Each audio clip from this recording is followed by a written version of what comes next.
Hola, buenas tardes. Mi nombre es Anabel Martí y les doy la bienvenida a este webinar denominado Foros en Moodle, un espacio para evaluar competencias. Bueno, comencemos. Estamos transitando por tiempos en los que se requiere de un docente que guíe el proceso de aprendizaje de los estudiantes, sobre todo su progreso, y un estudiante que logre la autonomía de ese aprendizaje, capaz de expresar y compartir sus ideas con los otros, a pesar de los errores que pueda cometer. En esta enseñanza remota, el error no es sancionado, sino un elemento más de la evaluación formativa. Como ya saben ustedes, de todas las herramientas disponibles de la plataforma, solo haremos referencia en este webinar a los foros que mediante la utilización de los mismos es posible implementar esta modalidad de trabajo. Los foros, como también ustedes ya saben, son un espacio de comunicación donde se intenta propiciar el debate, el acuerdo y el consenso de ideas.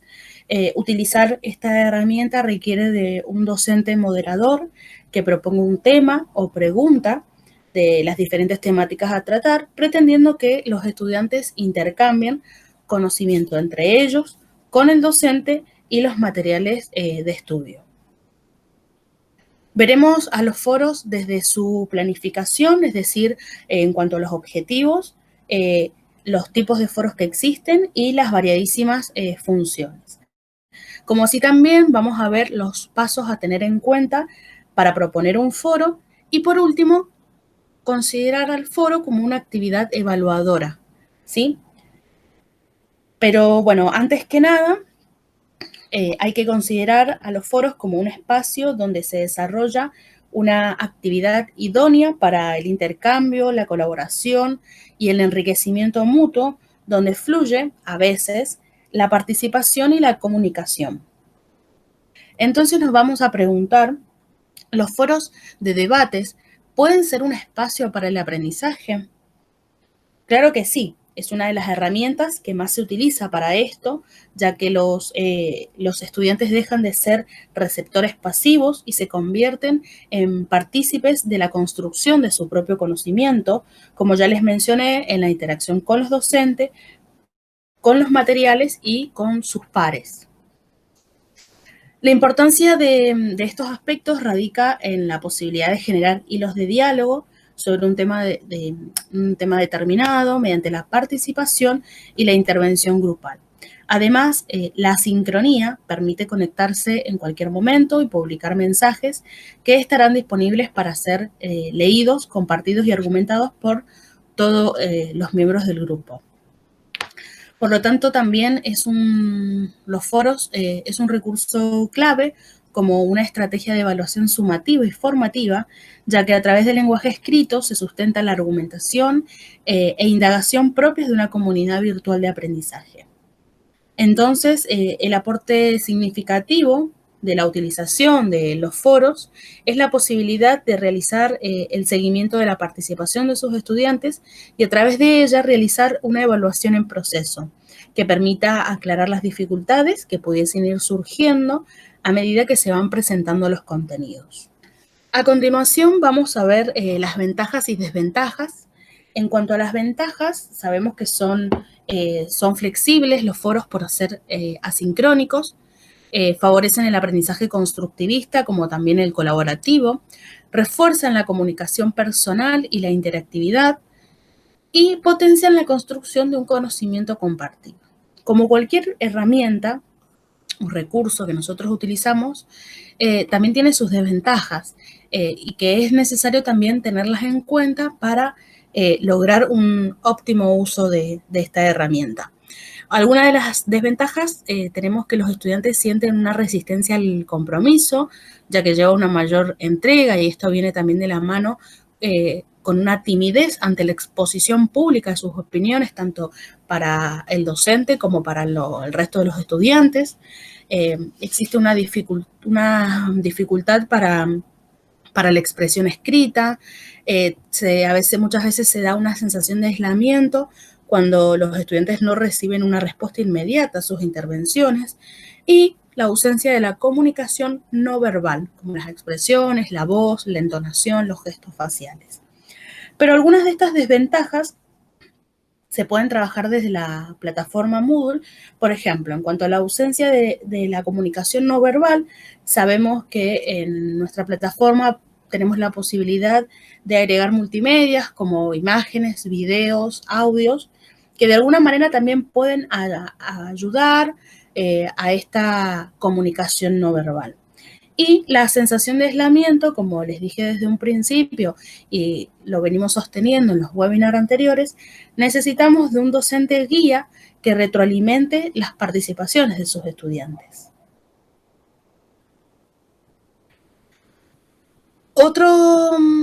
Bueno, como dijimos que íbamos a ver el tema de la planificación de los foros virtuales, y ahora sí, comenzando también con los foros como una herramienta dentro del aula, lo vamos a planificar y pensar según 3 tópicos. El primero de ellos, decimos que debe existir una clara planificación e identificación de los objetivos que se pretendan alcanzar con la actividad. Y acá entra la pregunta, el para qué. ¿Para qué yo quiero quiero proponer esta actividad? Entonces, hay que pensarlo como una actividad y no como una herramienta de comunicación nada más.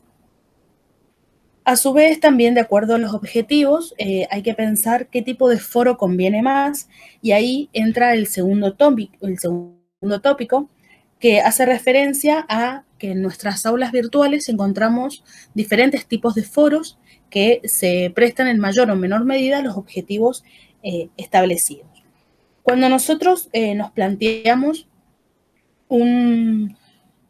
la creación de un foro, nos encontramos con distintos tipos.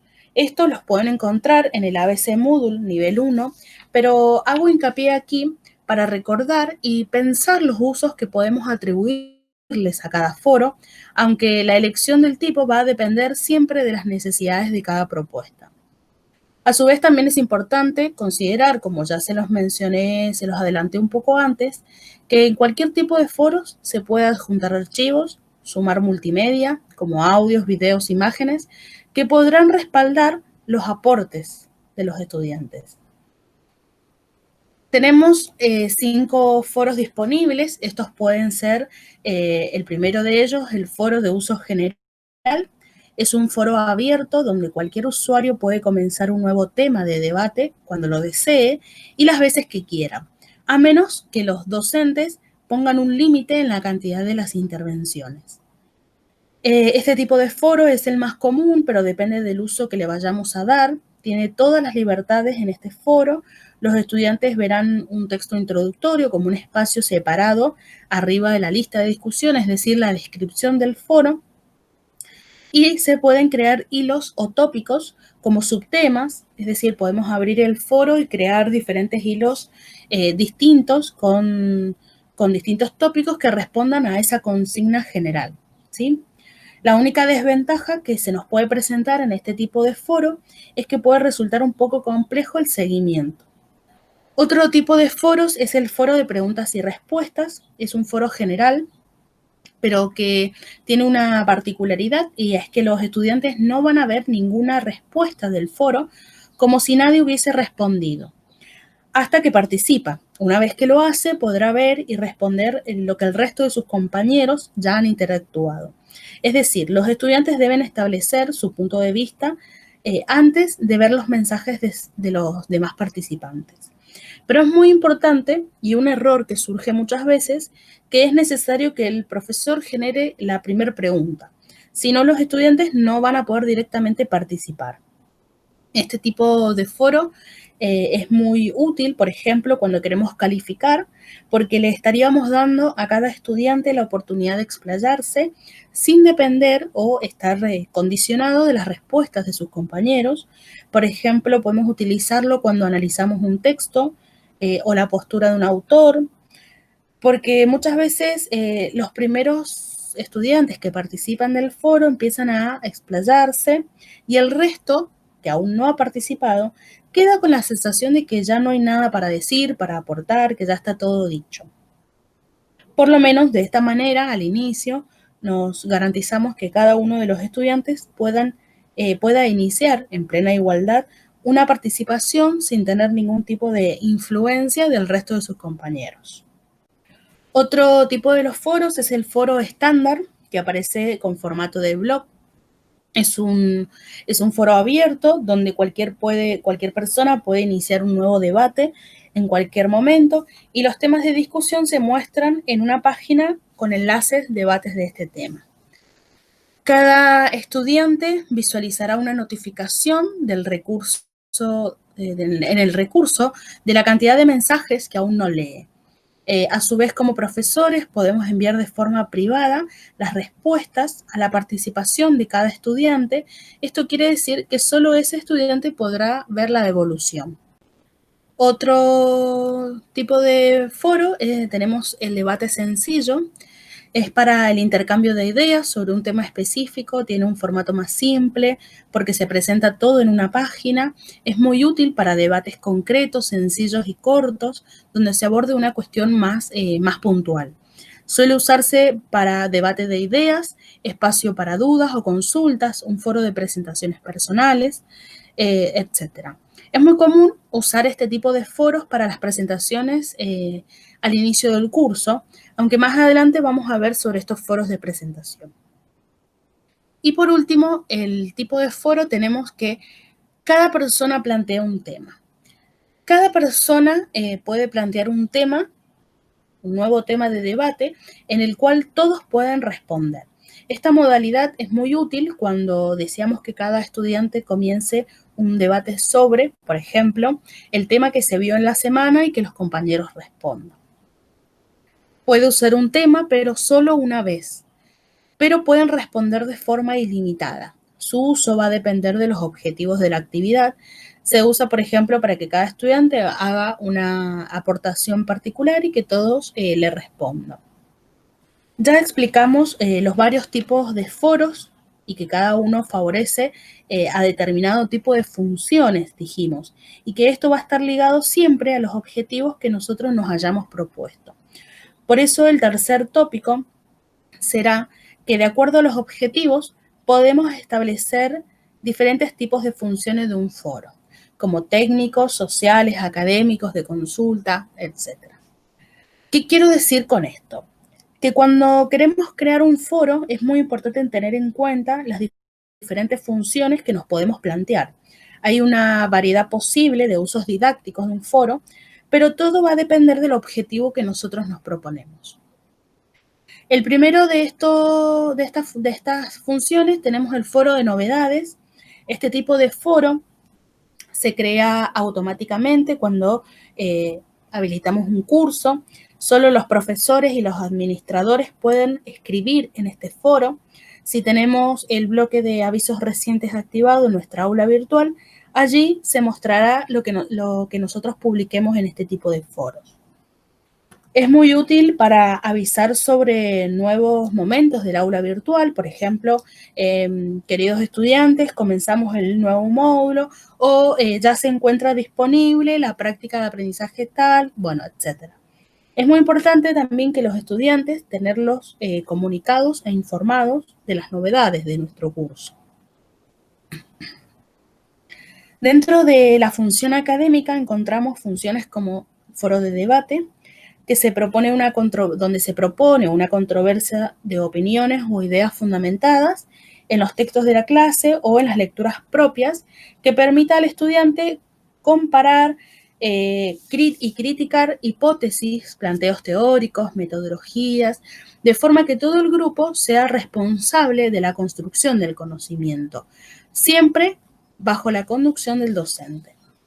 Esto se puede plantear con una pregunta generadora, por ejemplo, o simplemente para actividades complementarias, como una lluvia de ideas, donde los estudiantes puedan reflexionar y proponer ideas, para continuar una línea en cuestión planteada previamente en una sesión presencial o de videollamada, para entregar una producción personal, para análisis de un caso, para realizar un trabajo colaborativo, bueno, entre otros, ¿sí? Aparte de estas funciones del foro que ya vimos, tenemos otras más, como por ejemplo el de consulta.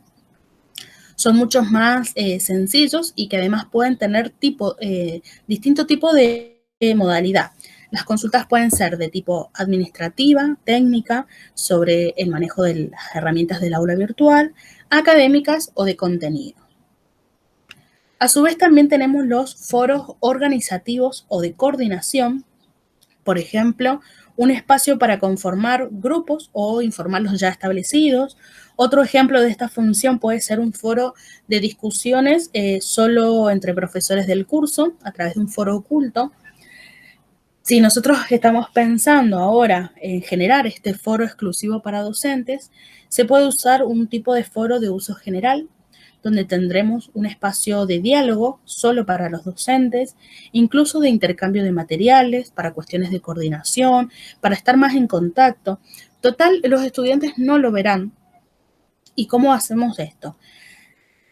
Cuando estamos creando un foro, no vamos a encontrar un foro con tal denominación, ¿sí? Así como foro exclusivo para docentes, como si fuese el foro de avisos y novedades, sino que la diferencia radica que cuando lo estamos creando, elegimos una de las opciones dentro de su configuración, ajustes comunes del módulo, hay una subcategoría de configuración que dice disponibilidad. Allí optamos por la opción ocultar a los estudiantes, ya que está preconfigurado que todos vean los foros, ¿sí? Solamente tenemos que cambiar esa opción.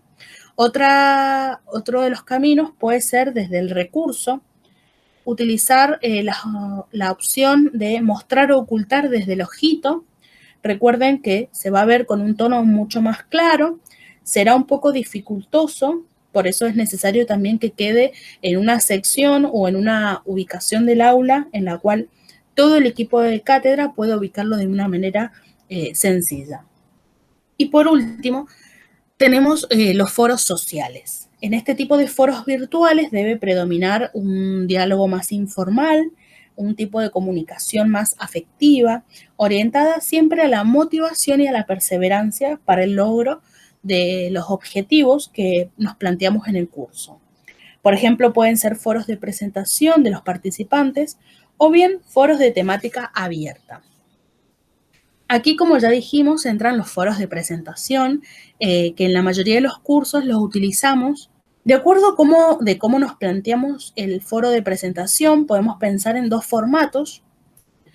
Primero, el formato con formato de debate sencillo, con una consigna donde se los invita a compartir información básica como nombre, edad, lugar de residencia, expectativas respecto del curso, etc. Este tipo de formato es el más común en los cursos de posgrado, cursos cortos, donde a lo mejor no se da una situación de creación de una comunidad virtual, sino que es algo más circunstancial.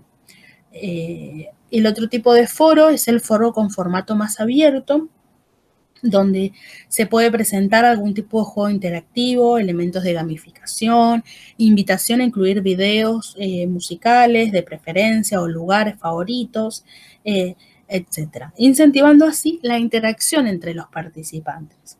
Aquí lo que buscamos es una mayor participación y un tipo de foro que nos puede servir es un foro general que puede ayudar a que esto suceda. La idea de estos foros sociales es que tratemos de que no ocurra un listado de presentaciones y listo, donde cada uno pone sus datos, sino la idea esta de la interacción, de la comunidad virtual. Bueno, otro de los pasos a tener en cuenta antes de proponer un foro, pensaba que cualquiera sea la función del foro que nos planteemos, es importante tener en claro cuáles van a ser los pasos a seguir antes de crear un foro, cuál va a ser nuestro rol durante el foro y al terminar el foro. Antes de crear un foro, hay que preguntarnos para qué lo creo, qué tipo de formato se adapta más, ¿tiene sentido calificar? Y una vez que tengamos en claro estas primeras preguntas, tenemos que saber expresar o decirles a los estudiantes lo que tienen que hacer para que no le queden dudas y hasta qué momento pueden participar. Esto tiene mucho que ver con el objetivo que nosotros nos proponemos en esta actividad y los criterios de este uso del foro, también la forma de participación que tenemos en el foro, es decir, el número de intervenciones obligatorias, la extensión, la posibilidad de juntar archivos, etc. Y sobre todo los tiempos, fecha de inicio, de desarrollo y de cierre del foro. Otro de los pasos es el rol del docente durante el foro, es decir, acá es pensar qué pasa cuando empieza el foro, porque no es una cuestión de que nosotros creamos el foro y listo, no, tenemos que estar todo el tiempo del foro y participar seguido para que los estudiantes se sientan acompañados, pero esto no significa que estemos todo el tiempo hablando nosotros, es decir, que no se convierta en un monólogo. Yo creo que lo mejor es que los propios compañeros respondan a alguna cuestión que vaya apareciendo. Por ejemplo, si Juan realiza una consulta, en vez de responder a esa consulta, podemos responder con otra pregunta. Por ejemplo, ¿alguno tiene la respuesta a esta duda que plantea Juan? De alguna manera incentivamos generar diálogo entre los estudiantes. No siempre tiene que estar todo dirigido hacia el docente. Hay que apostar a la comunicación entre los propios compañeros. Esta es la idea de una comunidad virtual que intentamos forjar a lo largo del curso, siempre fomentando entre ellos la interacción y que no sea siempre solo con el docente. Y por último, el rol del docente al terminar el foro. Con respecto al terminar el foro, podemos cerrar con una conclusión, no solo nuestra, sino también puede ser del grupo de los estudiantes. Y la idea de esto es que los estudiantes puedan ver cuál ha sido la utilidad de su participación en este tipo de foros, ¿sí? Bueno, y como por último, que dijimos que íbamos a ver la actividad que podemos utilizar a los foros como una actividad para evaluar competencias, desde el enfoque de la evaluación formativa en las propuestas de formación, ya sea desde el lugar de los estudiantes como de los profesores. El foro es una de las herramientas que podemos utilizar para evaluar competencias, capacidades logradas por el estudiante, ya que contribuyen pedagógica y didácticamente al diseño de las mismas para que sean factibles y accesibles. Esta evaluación necesita ser considerada como un proceso de recogida de evidencias y formulación de valoraciones sobre la medida y la naturaleza del progreso del estudiante.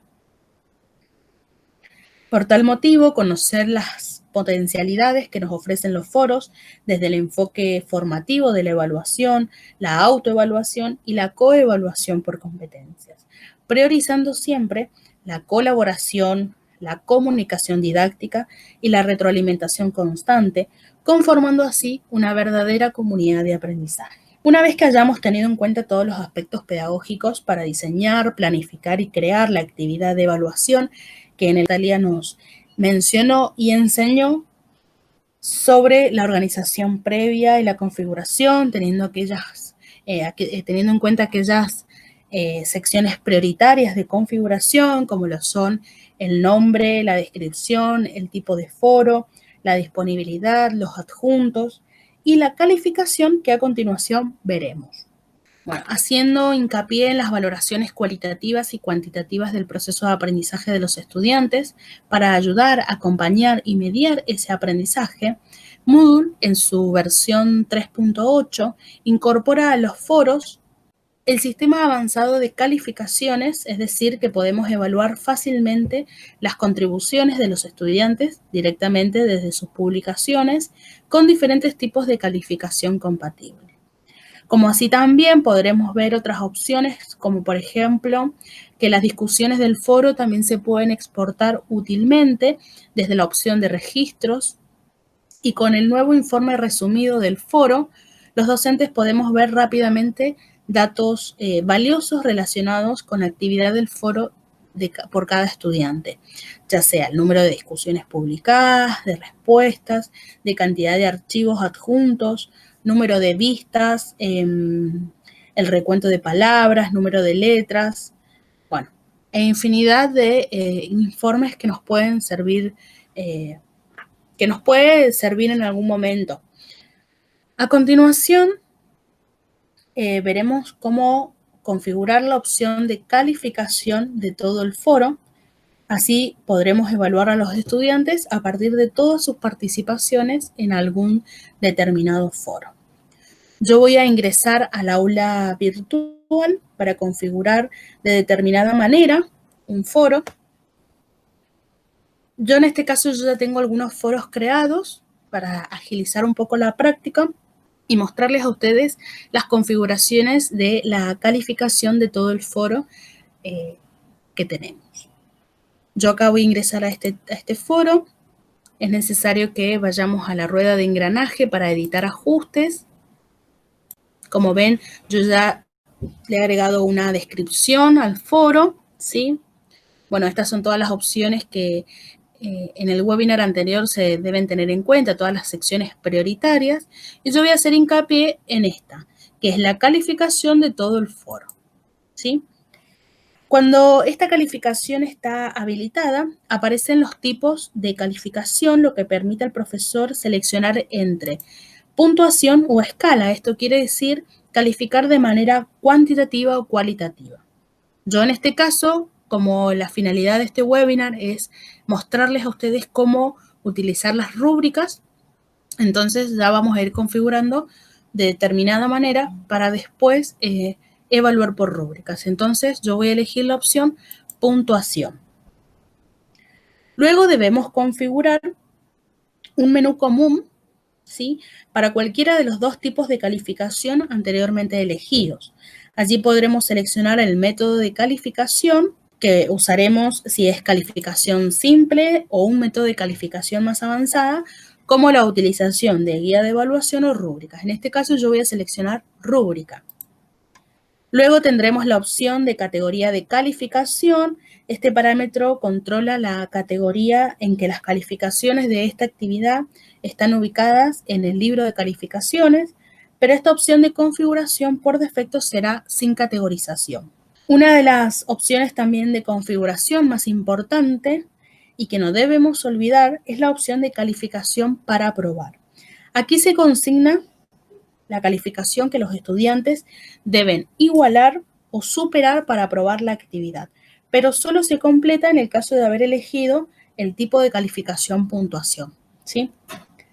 Y por último, tenemos la opción de si por sí o por no, de que si queremos que los estudiantes se notifiquen automáticamente cuando hayan sido calificados. Como ya les mencioné, en esta nueva versión incluye una extensión que calcula la calificación según un sistema de rúbricas, es decir, la utilización de una serie de elementos, ¿sí?, para evaluar de forma diferenciada y de la asignación de un valor a cada uno de estos aspectos, obteniendo así la calificación final del foro. Una evaluación por competencias asume que pueden establecerse indicadores posibles para alcanzar por los estudiantes que diferentes actividades de evaluación puedan reflejar los mismos indicadores y que los evaluadores puedan elaborar juicios fiables y válidos sobre estos resultados de aprendizaje. Por eso proponemos el uso de rúbricas para la evaluación por competencias, cumpliendo su función también como indicador de transparencia. Una vez que hayamos configurado el recurso de tal manera, como les mostré, vamos a proceder a incluir una rúbrica. Nos dirigimos dentro del foro a la rueda de engranaje que la vamos a encontrar en el costado derecho de nuestra pantalla y ahí vamos a seleccionar la opción definir rúbrica. Ustedes van a ver que si es la primera vez que lo harán, deberán crearla desde cero, luego podremos utilizar plantillas, pero pedagógicamente recomendamos siempre crear desde cero la rúbrica. En este caso vamos a ponerle un nombre, que es una sección obligatoria. Por ejemplo, yo le voy a poner rúbrica de participación individual. Le podemos poner una descripción. Y acá está la opción para ir creando la rúbrica. En todo Moodle el sistema de rúbricas no es un sistema en el cual nosotros podamos ir subiendo un archivo y automáticamente se convierte en una rúbrica, sino que la deberemos ir creando. Pero bueno, lo que yo les recomiendo es que ustedes en un Word aparte tengan una rúbrica ya armada y lo único que les toca es copiar y pegar los criterios y los niveles de concreción. Yo en este caso ya tengo un Word aquí con mi rúbrica, entonces yo voy a ir copiando, ¿sí? Podemos usar el acceso del teclado Control C para copiar y nos vamos al aula virtual y vamos pegando Control V baja, ¿sí? De esta manera vamos creando nuestra rúbrica. Es muy importante, ¿sí? Que depende de los niveles de concreción que ustedes vayan a establecer. Por ejemplo, yo voy a añadir un nivel más, ¿sí? Y desde acá abajo le podemos ir cambiando los puntos, ¿sí? Por ejemplo, yo le voy a agregar así, le voy a modificar. Entonces, esto es muy importante que lo hagan en la primera línea. Después, cuando queramos agregar otro criterio, los puntos van a duplicar, o sea, se van a repetir, ¿sí? En cambio, si nosotros no lo modificamos en su primer momento, después, cuando ya hayamos creado toda la rúbrica, vamos a tener que ir modificando cuadro por cuadro el puntaje. Bueno, una vez que hayamos terminado con la rúbrica, yo la voy a dejar así, ya después les voy a mostrar el avance, otro foro ya donde está la rúbrica completada, donde ya han hecho participaciones algunos estudiantes para enseñarles cómo vamos a calificar. También, luego de que creemos la rúbrica, tendremos opciones que por defecto estarán seleccionadas todas las opciones, pero es necesario que las lean, ya que la propuesta puede variar alguna de estas opciones, de estas configuraciones. Una vez que hayamos tenido lista nuestra rúbrica, ¿sí? La dejamos que ya está lista para evaluar, para ser presentada a los estudiantes. Elegimos la opción guardar rúbrica y dejarla preparada. Si no, guardamos como borrador para después seguir avanzando y les voy a mostrar cómo queda una rúbrica ya terminada y cómo hacemos para calificar, ¿sí? Acá yo ya tengo un foro terminado. Ustedes van a poder ver que va a ser lo mismo. Bueno, en este foro ya hay participaciones, pero yo les quiero mostrar la rúbrica cómo quedaría terminada.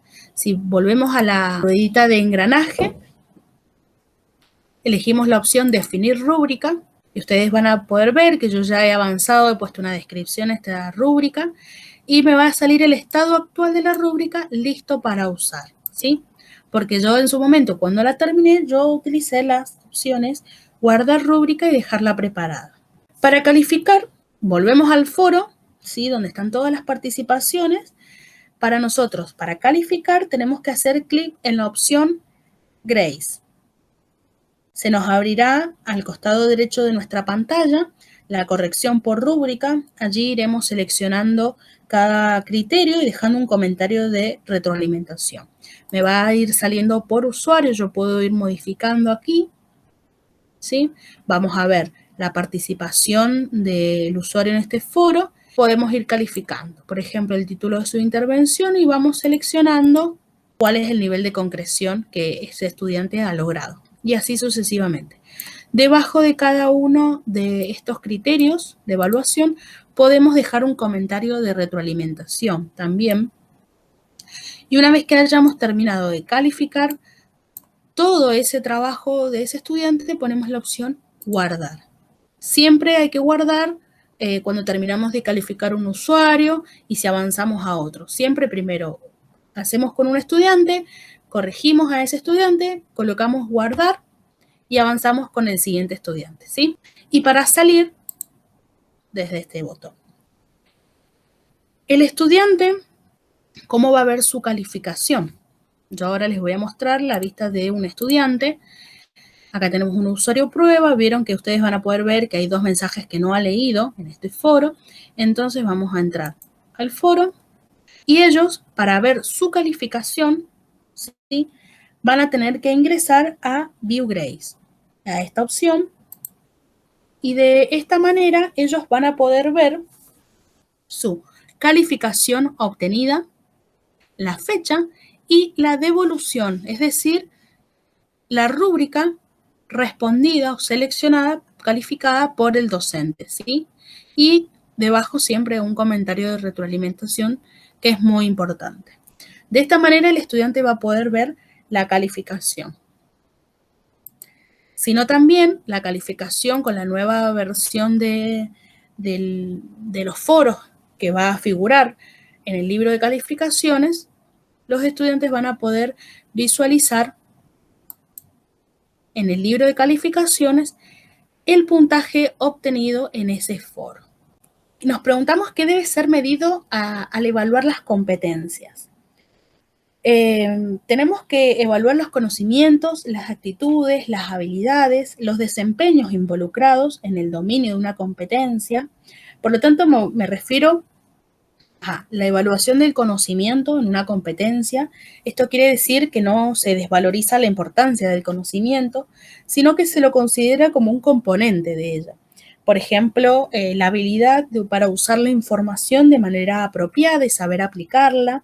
Se puede proponer a los alumnos en situaciones en las cuales se requiera que comprendan, apliquen, que analicen, sinteticen y emitan juicios evaluativos sobre la información de la que se está tratando. A su vez también la evaluación de las actitudes. Los estudiantes deben ser capaces de demostrar actitudes, comportamientos y vivencias de valores. Por ejemplo, cuando un estudiante tiene una apertura con los demás compañeros, cuando un estudiante manifiesta el valor de la responsabilidad y compromiso consigo mismo y con su cátedra, cuando, por ejemplo, cumple a tiempo con los trabajos asignados. Y por último, la evaluación de las ejecuciones. Al evaluar los desempeños o ejecuciones, tenemos que decidir qué es lo que se tendrá que hacer, qué es lo que tendrá que hacer el estudiante para demostrar su desempeño en una tarea y que se pueda verificar. La tarea a ejecutar puede plantearse como objetivo de desempeño, el cual tiene que contar con estos 2 elementos, por ejemplo, las condiciones bajo las cuales la tarea debe ejecutarse y el grado de eficiencia o el nivel mínimo de dominio que el estudiante debe demostrar como evidencia de su desempeño. Podemos evaluar todo ese proceso de análisis, de interpretación, de explicación y autorregulación que lleva a cabo el estudiante al plantear y defender su punto de vista en un foro. Es decir, el estudiante va a desarrollar competencias orientadas hacia un pensamiento activo y sistemático para comprender, evaluar las ideas y argumentos propios, como así la de sus compañeros. Bueno, de esta manera hemos concluido el webinar, del cual espero que puedan enriquecer sus propuestas de enseñanza-aprendizaje, como así también espero haber sido clara y que lo abordado los motive a seguir profundizando. Les agradezco mucho su atención.